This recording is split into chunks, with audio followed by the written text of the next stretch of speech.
Hi, I'm Jeffrey Blackwell. I'm president of the Rogers Company. The Rogers Company is a visual marketing company specializing in designing and building exhibits and environments for trade shows. We also manage the trade show programs for our clients. And I'm here today with the president of Trade Show Logistics, Ms. B.J. Entright.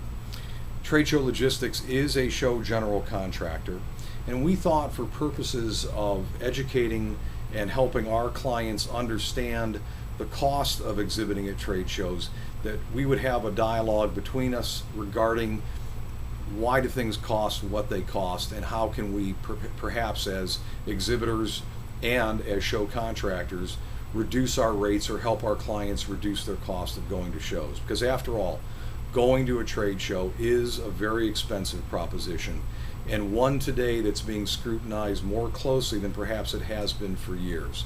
So we're hoping with this dialogue and conversation between BJ and myself, we can help you understand why you're paying what you're paying and how you might be able to lower the costs going forward.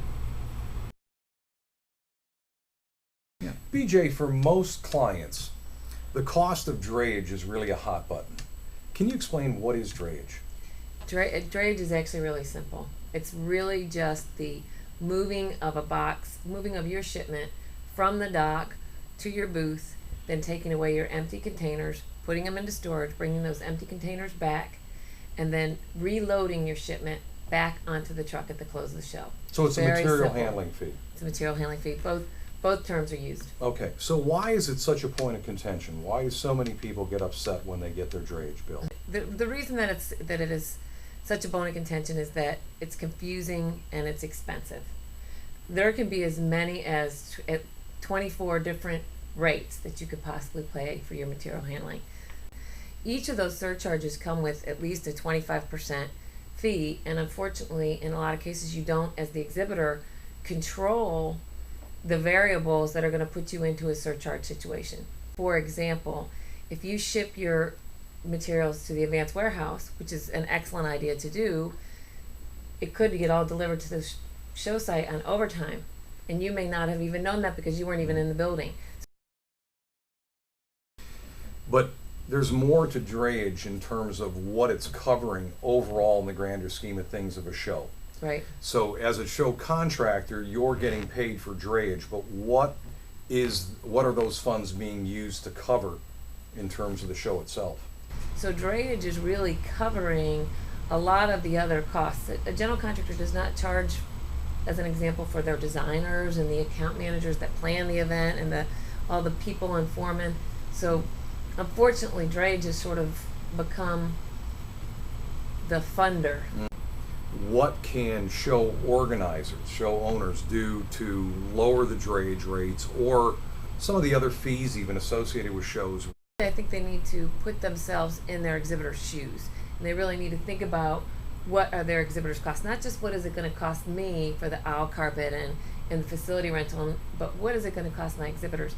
And sometimes show managers don't think about the schedule when they book the facility, that because of the way the schedule fell, they may make it impossible for the move-in to happen on any other time but overtime. And if the show moves in and out on overtime, that can greatly impact the exhibitor's expenses.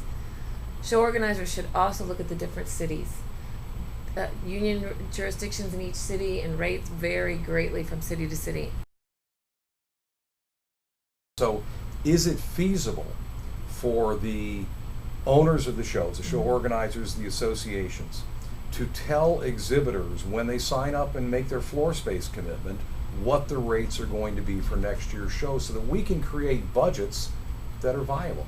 I think it's very feasible for the show organizers to provide hourly rates and hundredweight rates. A lot of good show organizers put that information in their exhibitor prospectus or put it up, on their website and make it available to exhibitors. I think the challenge becomes that exhibitors really need to understand what their requirements are so that they can properly budget. And I would always budget for the worst and then plan for the best. Budget for your show moving in and out on overtime.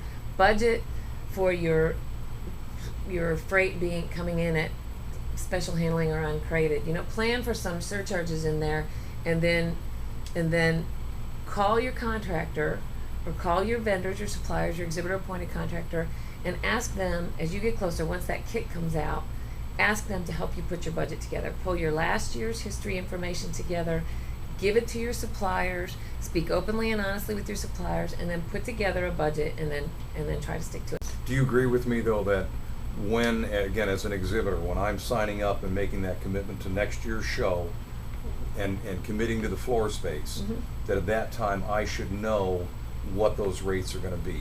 I think there's no reason you couldn't know. Because in many times, I'm creating a budget for next year's show this year, you know, and I don't have the ability to wait until the show book comes out so that I can go in and check what this year's or next year's rates are going to be. I need to know this year, because otherwise management is going to throw my budget right out the window. Yeah, I think unless, as long as, and let's just use drayage again since that's a point of contention, as long as drayage has so many surcharges, it still becomes difficult. That's true. Right? That's very Because true. you're not managing all those different variables. You could have budgeted based upon $75 a hundredweight, and you could have ended up paying $150 a hundredweight Right.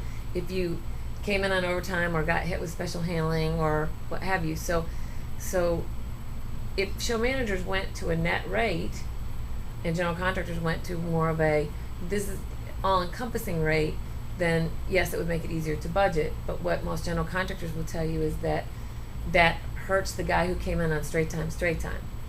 It saves the guy who came in on overtime.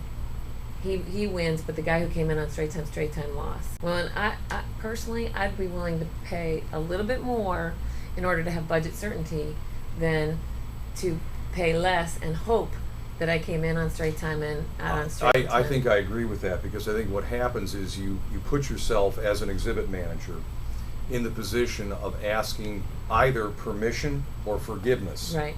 And if you go in with, as you said, you're planning for the worst and hoping Right. for the best, if you go in and you let management know this is worst case. Right. You know, I've factored Right. everything in Right. so that even if it's on overtime, Right. you know, even if it took them 20% longer to hang Right. my hanging sign, I planned for that. Yep. So the worst case scenario is it's going to be what I've got on this page. Best case is it may be lower. Right.